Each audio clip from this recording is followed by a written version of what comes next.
ओडिशा के पुरी में भगवान जगन्नाथ की रथ यात्रा के आयोजन की सैकड़ों साल की परंपरा कोरोना संकट में भी जारी रहेगी। जगन्नाथ रथ यात्रा को सुप्रीम कोर्ट की हरी झंडी मिल गई है। सुप्रीम कोर्ट ने शर्तों के साथ रथ यात्रा की इजाजत दे दी है। इसी के साथ मंगलवार को रथ यात्रा निकलेगी। कोरोना वायरस संक्रमण की वजह से पूरी रथ यात्रा पर रोक के खिलाफ सुप्रीम कोर्ट में कई याचिकाएं डाली गई थी। इन याचिकाओं पर सुप्रीम कोर्ट में सुनवाई हुई। सुनवाई के दौरान केंद्र की ओर से सुप्रीम कोर्ट में ये कहा गया कि पुरी की रथ यात्रा को आम लोगों की भागीदारी के बिना आयोजित किए जाने की अनुमति दी जा सकती है। ओडिशा सरकार ने भी कुछ प्रतिबंधों के साथ पुरी रथ यात्रा के आयोजन के मत का समर्थन किया। भारत और चीन के बीच गलवान घाटी में हुई हिंसक झड़प के बाद दोनों देशों में तनाव बरकरार है। लद्दाख में चल रहे सीमा विवाद पर चर्चा करने के लिए एक बार फिर कोर कमांडर स्तरीय बैठक हुई। चीन क्षेत्र के मोल्डो में दोनों सेनाओं के बीच बातचीत हुई। बैठक में दोनों देश के अधिकारी सीमा पर जारी तनाव को कम करने और गलवान घाटी पर हुई घटना समेत कई मुद्दों पर चर्चा हुई, लेकिन ये बातचीत बेनतीजा खत्म हो गई।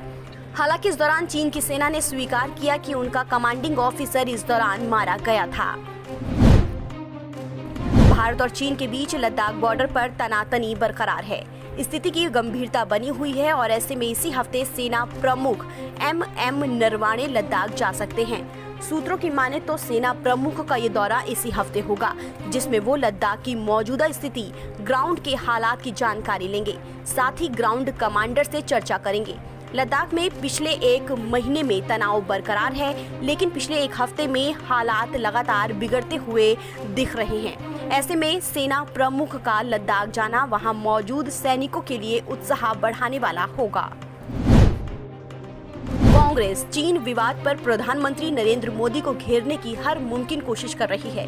अब मनमोहन सिंह ने लिखित बयान के जरिए पीएम मोदी को न सिर्फ नसीहत दी है, बल्कि चेतावनी देते हुए एक्शन की अपील भी की है।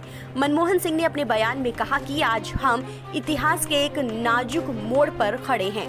हमारी सरकार के फैसले और सरकार की ओर से उठाए गए कदम तय करेंगे कि भविष्य की पीढ़ियां हमारा आकलन कैसे करें। जो देश का नेतृत्व कर रहे हैं, उनके कंधों पर कर्तव्य का गहन दायित्व है।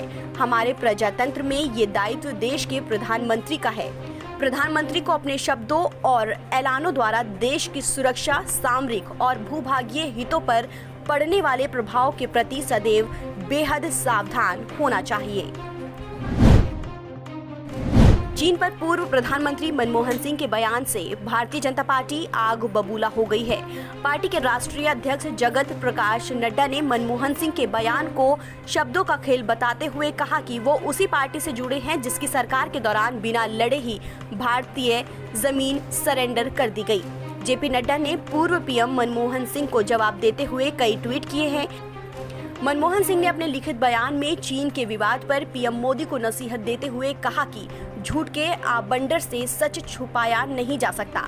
नड्डा ने कहा कि ये वही कांग्रेस है जिसने हमेशा हमारे सुरक्षा बलों पर सवाल किए हैं और उन्हें डिमोरलाइज किया है। चीन से तनाव पर कांग्रेस के पूर्व अध्यक्ष राहुल गांधी ने फिर ट्वीट किया है। राहुल गांधी ने कहा कि चीन ने हमारे सैनिकों को मारा और जमीन छीन ली। इतने टकराव के बाद भी प्रधानमंत्री नरेंद्र मोदी की तारीफ चीन क्यों कर रहा है? राहुल गांधी ने एक मीडिया रिपोर्ट का हवाला देते हुए ट्वीट किया है। इससे पहले कांग्रेस नेता राहुल गांधी ने पूर्व प्रधानमंत्री मनमोहन सिंह का बयान ट्वीट करते हुए सरकार को निशाने पर लिया था। राहुल गांधी ने कहा था कि डॉक्टर मनमोहन सिंह की महत्वपूर्ण सलाह भारत की भलाई के लिए, मैं आशा करता हूं कि पीएम उनकी बात को विनम्रता से मानेंगे। LAC पर 20 भारतीय जवानों की शहादत के बाद देश में चीन के प्रति गुस्सा बढ़ता जा रहा है। जगह जगह प्रदर्शन किए जा रहे हैं और चीन का बहिष्कार करने की मांग की जा रही है। इस बीच जयपुर में व्यापारियों ने फैसला किया कि अब हर दुकान में चाइनीज सामान के बहिष्कार करने का बैनर पोस्टर लगाया जाएगा। जयपुर व्यापार मंडल ने जयपुर में राजा पार्क में 15,000 पोस्टर दुकानों में लगाकर इसकी शुरुआत की। जयपुर व्यापार मंडल ने ये भी फैसला किया है कि अब किसी भी चाइनीज मोबाइल कंपनियों या चाइनीज प्रोडक्ट का डिस्प्ले दुकानों में नहीं होगा। जो लोग चाइनीज मोबाइल खरीदने आएंगे उन्हें सैमसंग और नोकिया का मोबाइल दिखाया जाएगा। केजरीवाल सरकार ने फैसला किया है कि होम क्वारंटीन लोगों को ऑक्सीजन पल्स मीटर दिया जाएगा। वहीं दिल्ली के मुख्यमंत्री अरविंद केजरीवाल ने देश की राजधानी में कोरोना को लेकर स्थिति कुछ बेहतर होने का दावा किया। उन्होंने कहा कि दिल्ली में लगभग 25,000 एक्टिव केस हैं। 33,000 लोग ठीक होकर अपने घर जा चुके हैं। मुख्यमंत्री ने कहा कि हमने पिछले दिनों में टेस्टिंग 3 गुना से भी ज्यादा बढ़ा दी है। उन्होंने कहा कि पहले 5,000 टेस्ट रोजाना होते थे और अब 18,000 टेस्ट रोजाना किए जा रहे हैं। कोरोना वायरस के संक्रमण से पूरी दुनिया परेशानी में है। ऐसे में ठगी का गोरख धंधा चालू है। देश की राजधानी दिल्ली में प्लाज्मा डोनेट के नाम पर ठगी का मामला सामने आया है। दिल्ली विधानसभा अध्यक्ष राम निवास गोयल के साथ ये ठगी की गई। उन्होंने इस मामले में दिल्ली पुलिस के पास मामला दर्ज कराया है।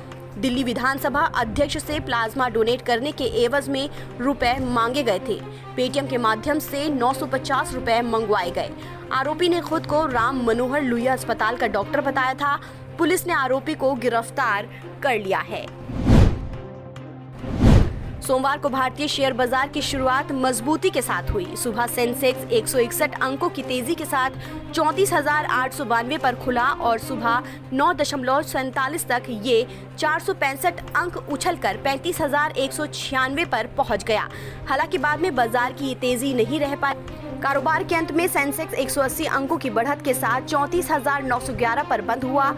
इसी तरह निफ्टी 118 अंकों की तेजी के साथ 10,318.757 पर खुला, लेकिन अंत में निफ्टी 67 अंकों की बढ़त के साथ 10,311 पर बंद हुआ।